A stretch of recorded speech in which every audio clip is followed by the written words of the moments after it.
Before moving off on my own to New York, I lived in a secluded area on my mum's ranch in Wyoming. It was a stunning, sprawling property, but I never really enjoyed the rural lifestyle. I found it dull.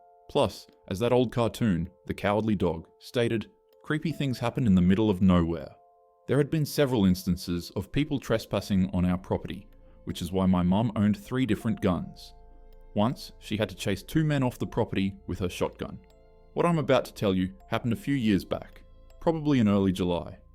I was home alone since my parents were on a trip and my older sister was out with friends or at her boyfriend's house for the night. I don't quite remember. It was an unusually warm night for Wyoming, so I had all the windows open. I used to stay up pretty late back then, so it must have been around 1 o'clock in the morning. I was still in the living room watching TV when I noticed the motion-sensing patio light turn on outside.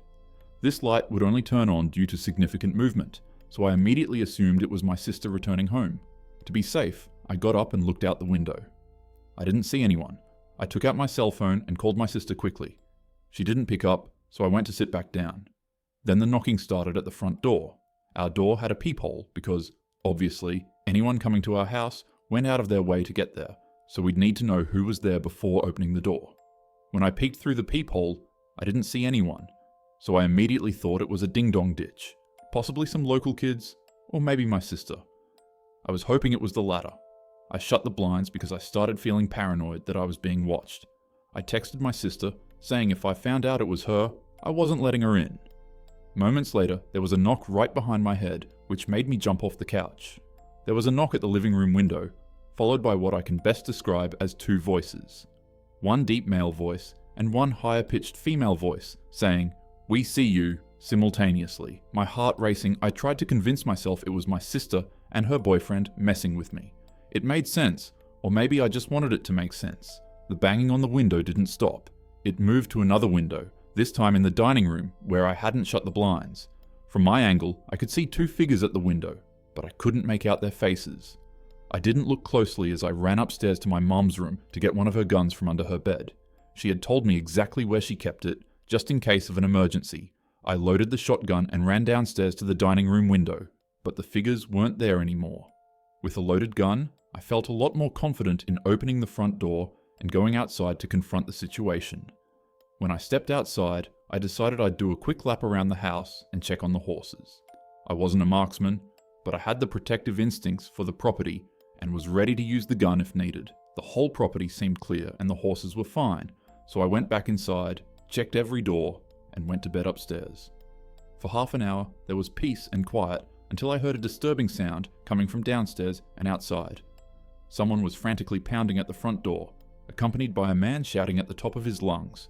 Not shouting words, just screaming. I grabbed the shotgun next to my bed, ran to the living room window, pushed it open, and fired a round outside into the dark night. The screaming and pounding stopped, and I heard 2 sets of footsteps quickly stomp off the wooden porch. Then there was nothing but the sound of the night. Crickets. The rest of the night, nothing happened. Actually, nothing ever happened again until I moved out. But it wasn't my sister and her boyfriend. I found out the next day my mom was proud of me when she heard I protected the property. I'm just grateful my mom has those guns, and I only agreed with her owning them even more after that. It was a Wednesday night. My dad was pulling a late shift at the fire station. My sister was out of town visiting friends, so for now, I had the house to myself. I invited a couple of friends over. We watched a basketball game, had a few drinks, and they left through the side door. I went upstairs to the kitchen to put away the leftover snacks and started getting ready for bed. Shortly after lying down, trying to fall asleep, I heard soft footsteps coming up the stairs outside my room. My dad was home. I heard him clear his throat as he passed my bedroom door and went into the bathroom. Then he went back downstairs to the kitchen and started making a lot of noise with the pots and pans. I was too lazy to get out of bed to go down and ask him to keep it down, so I just texted him instead, asking him to stop making so much noise. I put my phone back on my nightstand and turned over to try to get comfortable. Then I heard footsteps coming back upstairs. My bedroom door opened and my dad stepped into my room. The hallway light outside my room wasn't on, so I couldn't see his face clearly, but when I looked up, I saw my dad's figure. He stood by the doorway, looking kind of slouched over. I told him to stop making so much noise in a rather annoyed tone. When he didn't respond, I sat up and said, "Dad?" A vibration on my nightstand let me know I got a text, and given that it was pretty late, I naturally checked my phone to see who it was. It was from my dad. He said, "I'm still at work." I dropped my phone onto my bed as I looked up at the doorway. That person standing at my doorway wasn't my dad. Even though I was panicking, I had to think quickly. I said, "Dad, I need to get to sleep. Get out." I said this because I wanted to play dumb, act like I had no suspicion that someone had broken in. The person at my doorway didn't move, so I picked up my phone and texted my dad in a panic, saying, "There's someone in the house." I mistook them for him and to call the police right now. My dad replied back, "Okay," in a matter of seconds. Something then broke the silence in the room, the voice of a man, gravelly and rough. He started saying something. It sounded like he was saying, "Don't know where to go." Over and over, his voice started getting louder as I realized he was approaching my bed. I screamed, "Get back!" as I fumbled for the lamp switch next to my bed. As the light turned on, I was faced with an old man with wild white hair and wrinkled hands reaching out at me, approaching my bed, repeating that phrase, "Don't know where to go." I screamed, "Get away from me!" as it seemed like he was about to attack me. I jumped off the bed and ran out of the room, holding my door shut.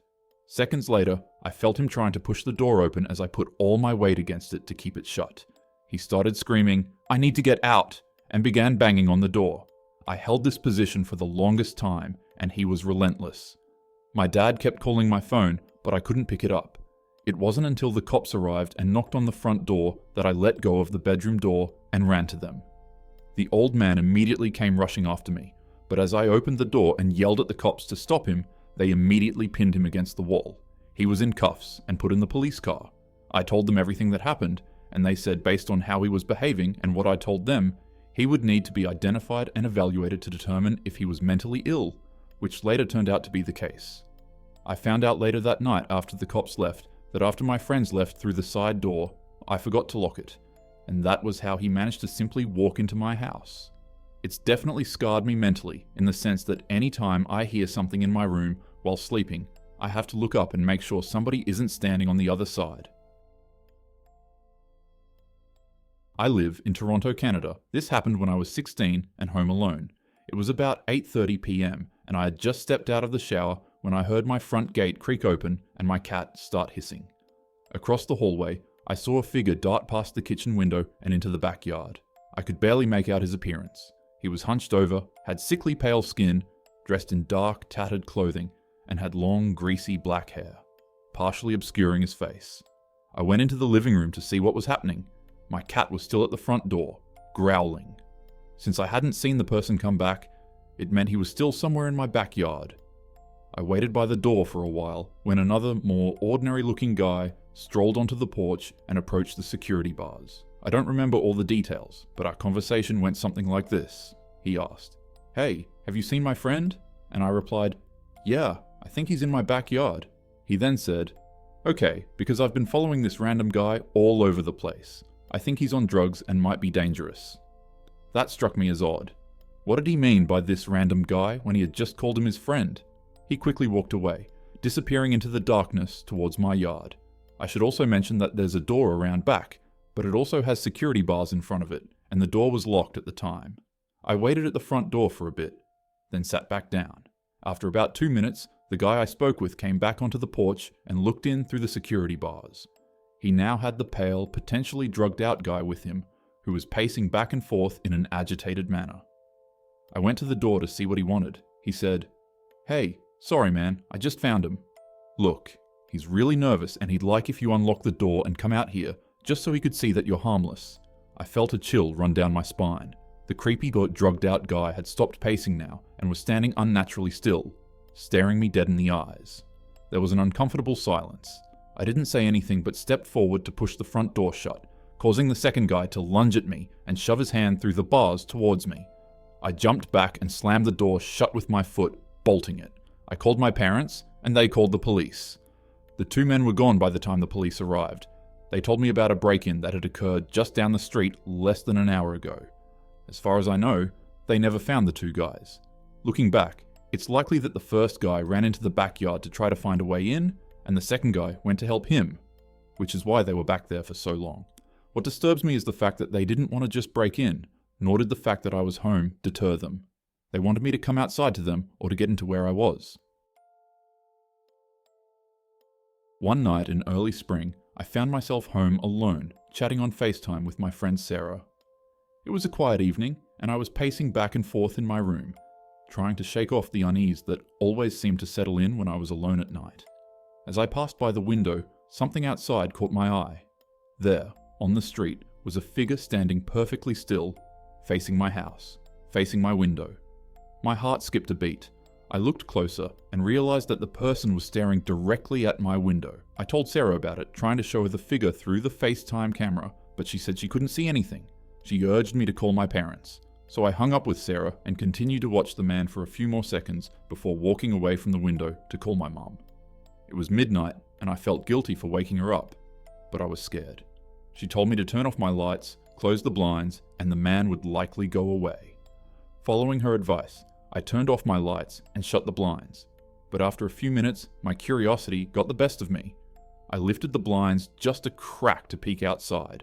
The man was now on the sidewalk, much closer to my house, still staring up at my window. Panic surged through me. I called the police. The operator asked if the man was holding any weapons. I couldn't tell, so I said no. She told me to ignore him unless he stepped onto my property and assured me that a patrol car would pass by my house to scare him off. I hung up and crawled into bed, calling Sarah back on FaceTime. We talked for a few minutes to calm my nerves. She suggested I check the window again, so I did. This time, the man was gone. I felt a wave of relief wash over me as I stood by the window, waiting for the police car. It took about 10 minutes before a patrol car slowly cruised down the block, its spotlight sweeping over my property and the neighbouring houses. The car drove away, and I felt a bit safer, believing the man was gone for good. After finishing my call with Sarah, I tried to sleep, but after about 20 minutes, I heard a creaking sound coming from outside. I got out of bed and looked out the window, but saw nothing. I told myself it was just the house settling and went back to bed. A few more minutes passed, and I heard another cracking sound, this time louder. I looked over at the window from my bed, and my heart froze. There was a shadowy figure at my window. My bedroom was on the second floor. The cracking noises suddenly made sense. He had been climbing up the side of my house. I bolted to the other window and screamed for help, hoping my neighbours would hear. I dialed 911 again, my voice shaking as I told them to send another patrol car immediately. The man at my window was trying to squeeze through the small opening, but he paused when one of my neighbours started yelling from his porch. The intruder glanced over and, realizing he was spotted, jumped down and ran off into the night. The police arrived shortly after, and I recounted everything that had happened. They promised to patrol the area all night. My elderly neighbour, who had scared off the intruder, stayed with me until the cops arrived. I didn't sleep at all that night, but I felt a sense of relief, knowing the police were keeping an eye on the area. I never saw the man again, and for the rest of my time living there, I always made sure my windows were securely locked. The experience left me wary and cautious, but I was grateful for the swift response of my neighbours and the police.